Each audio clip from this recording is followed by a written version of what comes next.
emphasizing how much of an honor it is for me to be representing the graduating class of 2022. On behalf of the graduates, I'd like to thank you all for coming on this auspicious occasion as we say our final goodbyes to high school and hello to the more perilous world, tertiary education, or what we call adulthood reality. I'd first like to take this opportunity to thank everyone who had made this possible for me to be here right now.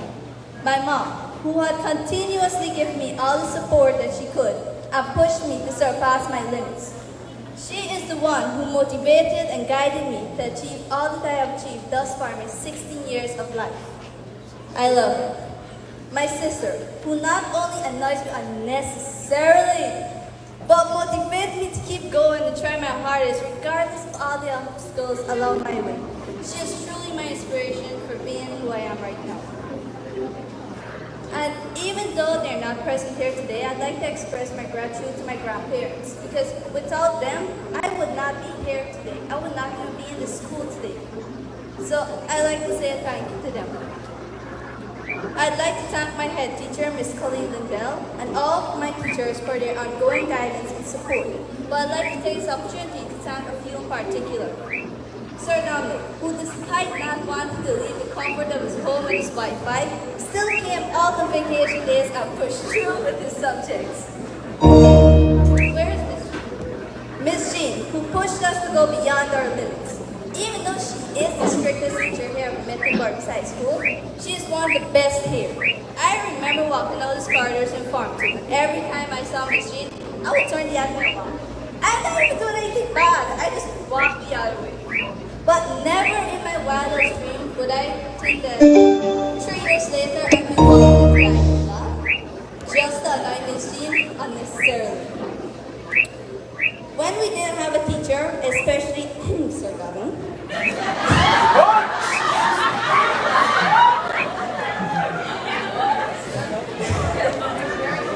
she would try everything she could to get us started working. Even if it wasn't related to her subject, she would assist us in any way she could. Past papers, textbooks, SBS, you name it. Her entire hard drive could be used as a library. But I'm more concerned with the storage of that thing. Miss Vivienne Edwards. She is one of those teachers who can nag. But in the end, you realize that the nagging is for your benefit.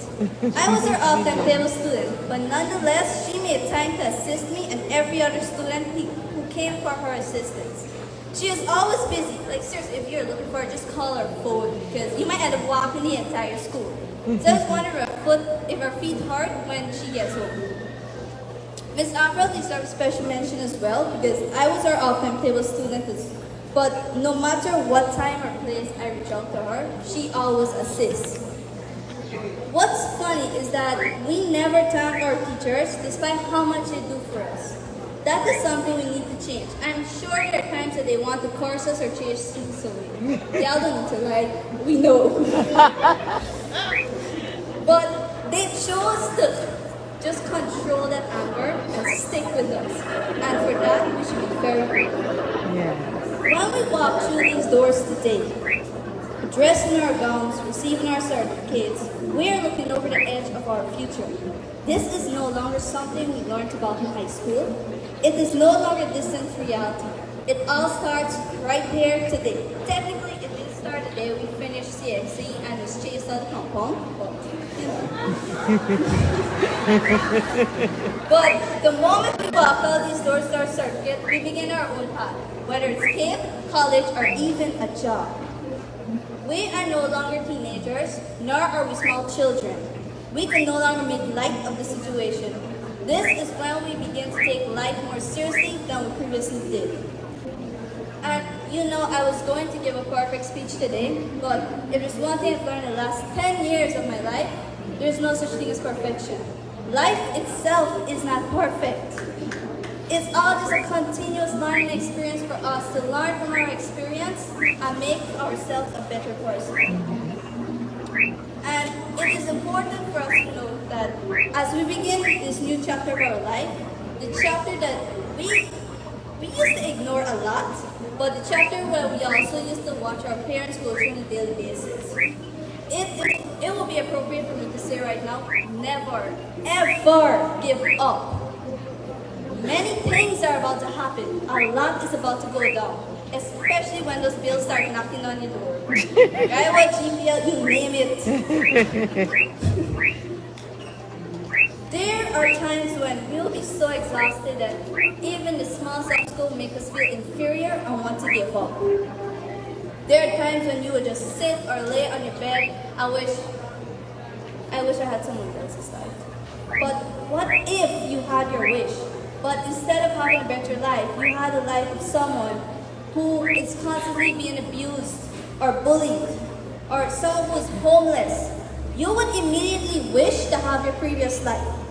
The point that I'm trying to make here is that you may think that your life is the worst, but in reality, there's always someone else's life out there that is far worse than yours. And we should not be comparing our lives, but instead we should be grateful for what we have and make the best of it. Learn from our mistakes and use those lessons to know how to become better individuals for ourselves. So the parents among this crowd today, if your child or children did not perform to your expectations, please do not belittle them. Instead, encourage and assist them to learn from their mistakes in order to move on and live a better, more prosperous life in the future.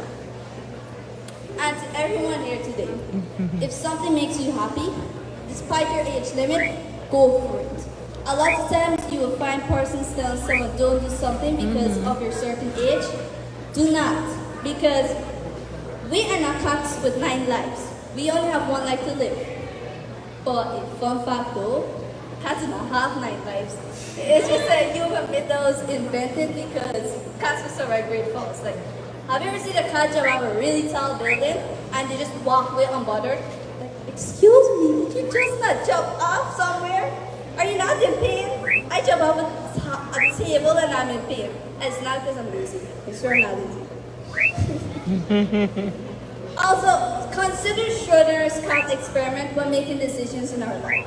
The Schrodinger's cat experiment is an experiment that was developed by physicists to illustrate the paradox of superquantum superposition, which means that there's 2 realities simultaneously existing. So there is a cat in a box with a radioactive atom, and the box is closed. Now at the same time, the cat is either dead or alive, but you don't know unless you open that box. The same thing with what is in a reality perspective. The radioactive atom and the cat is your decision. The box is your obstacle. And those thoughts in your mind, whether they be optimistic or pessimistic thoughts, they are what control your actions, whichever decision you make. So in life, when you've met a decision that you have to make, an opportunity, and as indecisive as you can, whether you have a sense of euphoria from your decision or you have disappointment, you will become wiser, you will gain more strength, and you will gain more experience. So go for it, regardless of what the outcome may be. Be proud that you did it. So when you walk through these doors today, hold your head high. Be proud of how far you have come. Because high school is not easy. And I can speak for all the graduates here today. When you're in that exam room, it's just you and you alone. All the anxiety and all the thoughts and all the nervousness and all the pressure that you have with you in that exam room. So be proud. Congrats. Never give up, because whether it brings us joy or sorrow, we benefit from it by becoming stronger, wiser, more experienced. Thank you for this incredible opportunity to work alongside you all and for the experience I've gained from you all. Best luck in your future endeavors.